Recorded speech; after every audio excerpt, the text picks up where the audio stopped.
Hello everyone, welcome to my maths computer.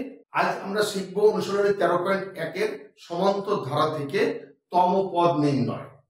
সমান্তর ধারা থেকে আমরা কি শিখব? তম পদ নির্ণয়। আমরা এই তম পদ নির্ণয়টি শিখব। জাস্ট একটি অঙ্কের মাধ্যমে তম পদ নির্ণয়ের অঙ্কগুলো তোমরা নিজেরাই করতে পারবে।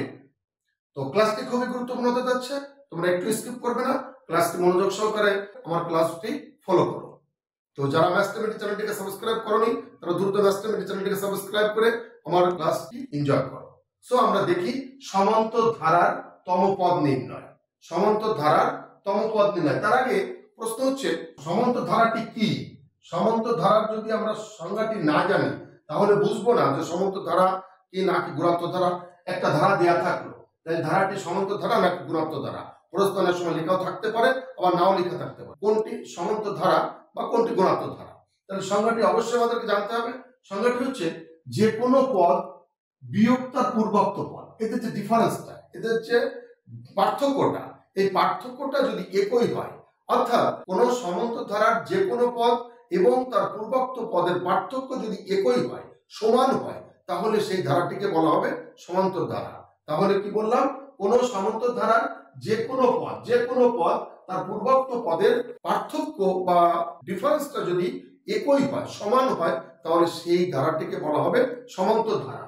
সাজাস এখানে 13 থেকে 7 যদি বিয়োগ করা হয় 6, 19 থেকে যদি 7 বিয়োগ করা হয় তাহলে 6। তাহলে এই যে তিনটে পদ আছে এদের যে পার্থক্যটা 6, তাহলে এই ধারাটি হচ্ছে সমান্তর ধারা। এই সাধারণ অন্তরটা যদি একই হয় তাহলে সেই ধারাটি হচ্ছে সমান্তর ধারা। এখন প্রশ্ন হচ্ছে এই অঙ্ক করতে গেলে জাস্ট একটি ফর্মুলা আমাদের জানা দরকার। একটি ফর্মুলা আমাদের জানতে হবে। ফর্মুলাটা হচ্ছে যে n তম পদ, এই n তম পদ equal to a plus n minus 1 into D, a plus n minus 1 into D. এখন প্রশ্ন হচ্ছে nটা তো পদ সংখ্যা, এটা কি? এটা হচ্ছিল প্রথম পদ, এটা হচ্ছিল প্রথম পদ, আর ডিটা হচ্ছিল সাধারণ অন্তর, ডিটা হচ্ছিল সাধারণ অন্তর। তাহলে n তম পদ equal to a plus n minus 1 into D. এই ফর্মুলাটা আমাদেরকে ব্রেনে গেঁথে রাখতে হবে, যেন এই সূত্রটা আমরা কখনোই না ভুলি। তো আমরা প্রথমে দেখি যে 7 plus 13 plus 19 plus dot dot dot 15 তম পদ কত? 15 তম পদ। তাহলে কি আমরা ধরে নিতে পারি যে 15 তম পদ n তম পদ, মানে ধরে নিই যে n তম পদটি হচ্ছিল 15 তম পদ। এটা একটা সমান্তর ধারা। আমরা কি বুঝলাম? 7 প্লাস 13 প্লাস 19 একটি সমান্তর ধারা। তাহলে সমান্তর ধারা প্রথম পদ a সমান 7, তাহলে আমরা প্রথম পদকে কি ধরি? a ধরি। তাহলে প্রথম পদ a সমান 7, সাধারণ অন্তর, তাহলে সাধারণ অন্তর d সমান কি? 13 minus 7 equal to 6 or 19 minus 13 equal to 6. That means আমরা যে কোনটা লিখতে পারি, এটাও লিখতে পারি, এটাও লিখতে পারি। তাহলে আমরা সাধারণ অন্তরটা পেলাম, প্রথম পদ পেলাম। এখানে 15 তম পদ নির্ণয় করো। ধরে নিই 15 তম পদ হচ্ছে n তম পদ। এখানে 210 তম পদ কত? ধরে নিই যে 210 তম পদ হচ্ছে n তম পদ, দশম পদ। তাহলে আমরা ধরে নিই যে n তম পদ ইকুয়াল টু দশম পদ। ধরি n তম পদ ইকুয়াল টু 15 তম পদ। তাহলে আমরা জানি n তম পদ সমান a plus n minus 1 into D, যে সূত্র অনুসারে, ফর্মুলা অনুসারে আমরা জানি। তাহলে n তম পদ সমান কি? আমরা ধরে নিছি 15 তম পদ। তাহলে n এর জায়গায় কত লিখবো? 15। তাহলে অতএব 15 তম পদ equal to a plus 15 minus 1 into D. Is it clear? আমরা এই 15 এর জায়গা আমরা কি লিখবো? এই 10 লিখবো, 10 তম পদ লিখবো। আমরা 15 এর জায়গায় কি লিখবো? 210 লিখবো। আমরা 15 এর জায়গায় কি লিখবো? 10 লিখবো। মনে করি শেষ পদটা কি? n তম পদ। তাহলে আমরা শেষ পদটাই চলো এই 15 তম পদটা আমাদের চাচ্ছে। এখানে n এর মানটা আমরা বসিয়ে দিয়েছি। এখন আমরা এর মানটা কত লিখবো?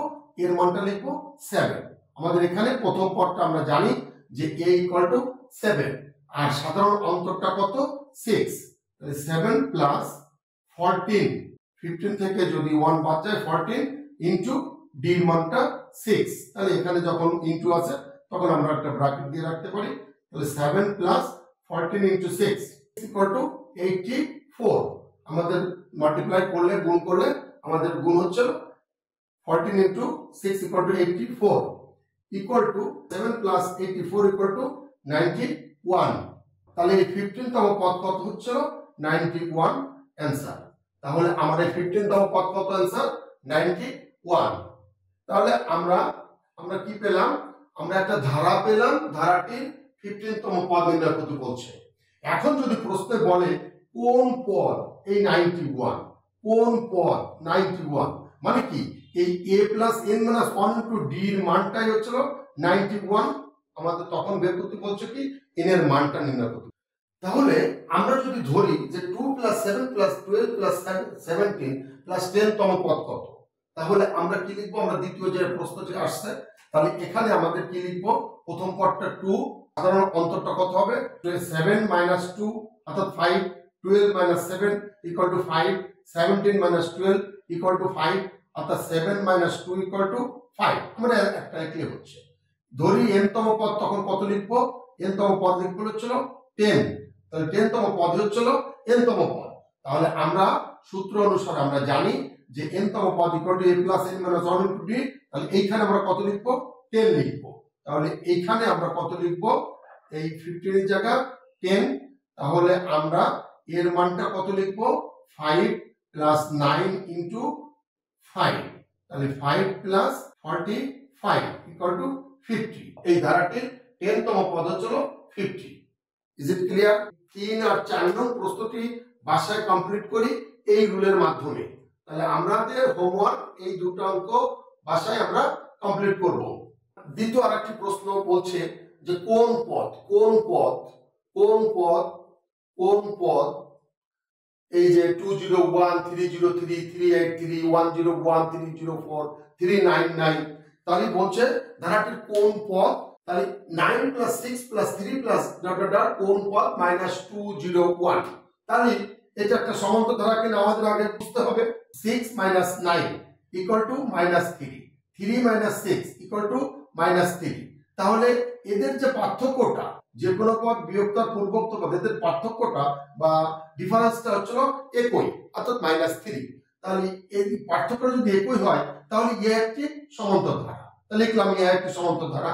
এখানে প্রথম পদ কত, প্রথম পদ হচ্ছিল 9, সাধারণ অন্তর কত 6 minus 9 equal to -3 or 3 minus 6 equal to -3, যে কোনো একটা আমরা লিখতে পারবো। এখন ধরি n তম পদ, ধরি কি n তম পদ, n তম পদ কত এই -201। তাহলে ধরে নি n তম পদ হচ্ছিল এই কোন পদ বলছে, তা ধরে নি n তম পদ, কোন পদ n তম পদ -201। তাহলে -201 n তম পদ হচ্ছিল -201। তাহলে আমরা জানি যে n তম পদ সমান a plus n minus 1 into d। তাহলে শর্ত মতে আমরা কি লিখতে পারি, শর্ত মতে আমাদের এই যে n তম পদের মান আর এই যে n তম পদের মান এটা একই, অর্থাৎ a plus n minus 1 into d equal to -201 such that এর মানটা কত 9 আর n মাইনাস 1 ইনটু d এর মানটা হচ্ছিল -3। এই যে 9 প্রথম পদ আর হচ্ছিল আমাদের সাধারণ অন্তর হচ্ছিল -3 ইকুয়াল টু -201 such that 9 এই -3 এই প্লাস আর এই প্লাস, তাহলে প্লাস প্লাস প্লাস -3, তাহলে -3n এটার সাথে এটা গুণ করি, আবার এটার সাথে এটা গুণ করি, তাহলে মাইনাস আর মাইনাসে +3 ইকুয়াল টু -201 such that এই 3 আর 9 12 -3n equal to -201 such that আমরা এই 12টাকে আমরা ডান সাইডে নিয়ে যাই। তাহলে কি হচ্ছে -3n এখানে রাখি, -201 আর -12 এখানে প্লাস আছে, ডান সাইডে গেলে মাইনাস হয়ে যাবে। তাহলে এখানে -3n ইকুয়াল টু 13 তাহলে -3n = -213 তাহলে such that উভয় পক্ষে যদি -1 দিয়ে গুণ করি তাহলে আমাদের মাইনাসটা উঠে যায় তাহলে 3n = 213 such that n = 213 ভাগ 3 কারণ যেখানে এই 3টা এই n এর সাথে গুণের সম্পর্ক আছে ডান সাইডে যদি ভাগ হয়ে যায় তাহলে এটা যদি কাটাকাটি করা হয় তাহলে কি হয় 71 n এর মান হচ্ছিল 71 তাহলে কোন পদের মান 71 তম পদ হচ্ছিল -201 आंसर 3579 কোন পদ 303 আমরা সেম ভাবে করব এই 5811 কোন পদ 383 51729 কোন পদ 101 4710 কোন পদ 304 3711 কোন পদ 399 তাহলে এইগুলো বাসায় হোমওয়ার্ক থাকলো তোমরা এই অঙ্কের মাধ্যমে বাসায় প্র্যাকটিস করে আমাকে কমেন্টস করে জানাবে এই ছিল তম পদ নির্ণয় এই ক্লাসটি ফলো করলে তোমরা খুবই উপকৃত হবে তো তোমরা এই ক্লাসটি ফলো করে বাসায় প্র্যাকটিস করো দেন মাস্টার মিডি চ্যানেলটিকে সাবস্ক্রাইব করে মাস্টার মিডি চ্যানেলের সাথে থাকো ধন্যবাদ।